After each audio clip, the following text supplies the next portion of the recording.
Welcome to Tel Aviv Airport. Many of you won't believe that this is Tel Aviv Airport because you're watching the tube and you imagine we never go further than Manchester. But Manchester would have a lot of trouble conjuring up palm trees like that. And look at the scalding heat coming down on me. It really is frying hot, which is why it feels like we've been waiting since yesterday lunchtime for the second coming. For us, that's the crew and me, it truly is the second coming, because the first coming was when the Alitalia flight arrived and we all ran towards that. But this one, the next flight, is definitely going to be the one with Dire Straits on it.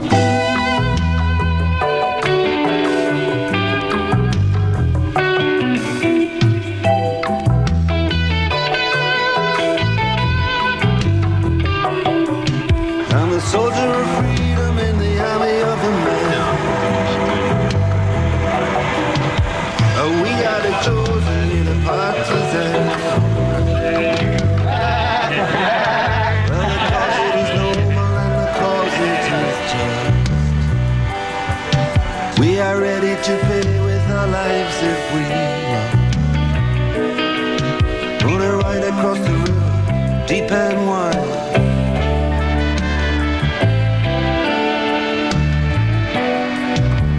Right across the river.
We got the second coming and missed the going. What an enormous boom you've got. What an enormous boom. Now, later on, we're going to be watching your press conference. Now, have you had horror? You've got horror stories of press conferences, haven't you? Yeah. Are they always awful? Yeah, they are really. They are really, yeah. The one in Italy comes to mind straight away, even though we just had one the other day. The one in Italy a couple of years back, because I mean, every time you go, the first time you go to any place, there's always a bit of a song and dance, and they were actually climbing over the tables and things. It was like Brave in the Onslaught, you know. They had the foot soldiers first, and then the photographers clambering over the reporters. It's true. And then eventually, these two Australians at the front, as journalists, I don't know what they were doing in Italy, sort of said, "Sit down and shut up." And they did. They did, actually, yeah. So you're protecting yourselves this time against riots? Paul, We've issued a sort of stringent list of instructions. Like about what? Well, once the photographers are done, they should then stop and not carry on, because that's the problem when they're all clicking. When you've got your mouth Journalists, open. you know, and if journalists are trying to tape things, and they just get a tape which goes. But what sort of questions do you think they're going to ask? And what sort of questions do they normally ask? Apart from where did you get your name? Every time, actually. Invariably the same ones. What's it like to be in Yugoslavia? What about the language barrier? I mean, the language here is written the other way around, and most people listening to you won't even be able to understand the words. But we're going to play the songs backwards. How did you get your name? What's Bob Dylan like? I was working with Bob Dylan.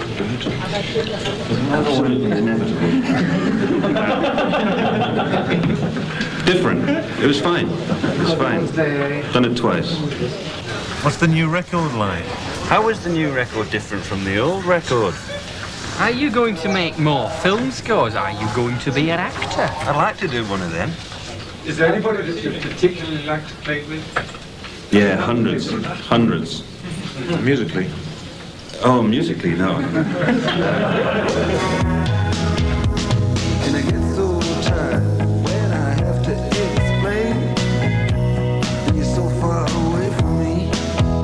See, you've been in the sun and I've been in the rain. And you're so far away from me. You're so far away from me. You're so far, I just can't see. You're so far away from me. You're so far away from me.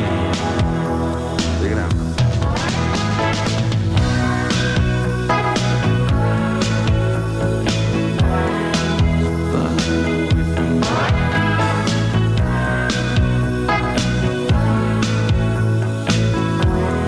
so far away from me.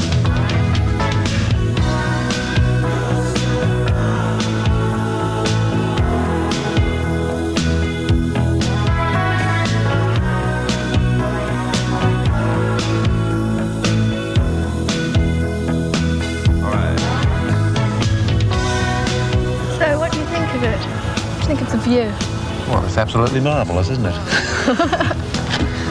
It is good. It is, it's lovely. Especially this hill. And those are all separate little bits of mosaic, Yeah. Are they? apparently. Yeah, little mirrored things. So does it move you? Yes, it does. I mean, it's just so much. I was staggered to hear that there was like 70 religions in this place, apparently, all sort of like in this one place. So it's fantastic, all these people together, you know, worshipping one thing or another. Why do you think that you and John have managed to be the two that have stuck together when the band has sort of gone through various stages? I don't know. What is it about you two? I don't know. We're just in love. Deeply. Yes. No, I suppose we've got the right. What it is, there's a certain will involved in the whole thing, as well as and everything else, as well as loving it. I think there's a certain will involved in keeping something going like that. Because everybody knows that bands can be a tremendous pain. I mean, I'm sure you do. And it requires a few different qualities, and I suppose John's got a lot of them. I've got some of them. How come you two have lasted out together? Oh, you've got a googly on your head. Am I really? Yeah. Well, we started the whole thing 8 years ago. So it was kind of our idea. He needed a vehicle for his songs, and we just sat at a pub one day and said, well, look, why don't we just get a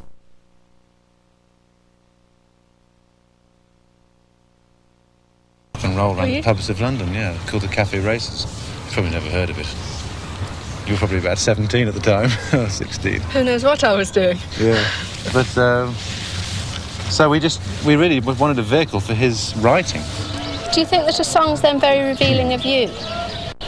Well, in fact, some of those songs are I don't know whether, I suppose they are, but they're not necessarily me singing them, even if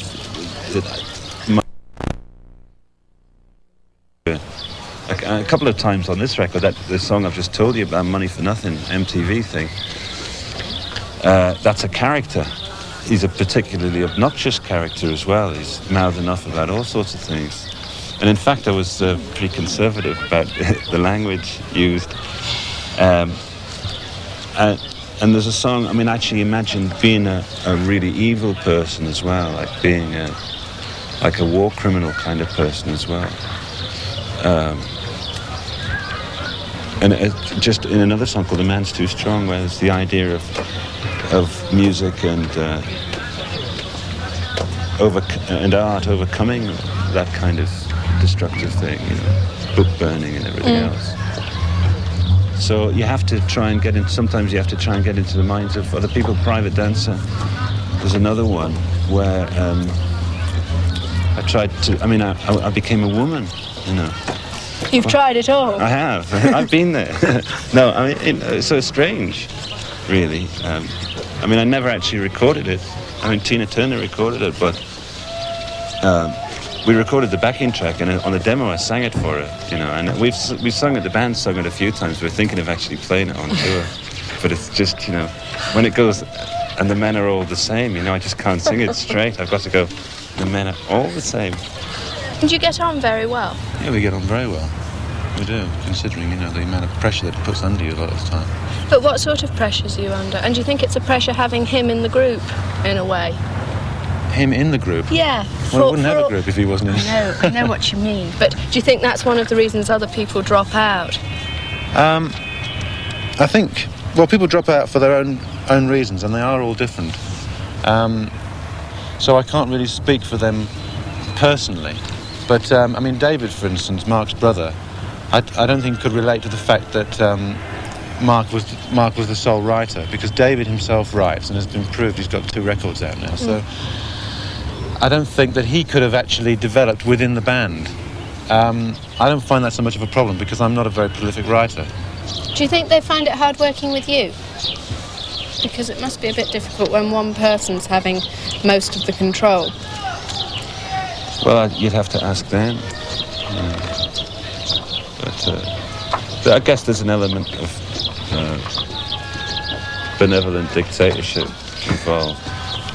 And what's it been like working with them? Do you feel at all under pressure? No, not at all. Now, who is it can't read music? I don't read music. You can't read music? Well, I do a bit. You know, I haven't really had to, you know, for so long. But I've scraped by in the past. But you've been working with Mark on film scores. Film scores, yeah. Hasn't it been a bit of a hindrance having to do it all by ear? No, it's been better. Has it? Yeah. Yeah, definitely. Mark doesn't work that way. Doesn't he? He doesn't really, I mean, he reads to an extent, but, you know, he's much more a feel musician. I've never seen him use music, use paper. I mean, nobody's come up with anything better than Mark, and Mark comes up with a load of stuff, so... I mean, he comes up with about 20 tunes per album or something. Does he? Yeah.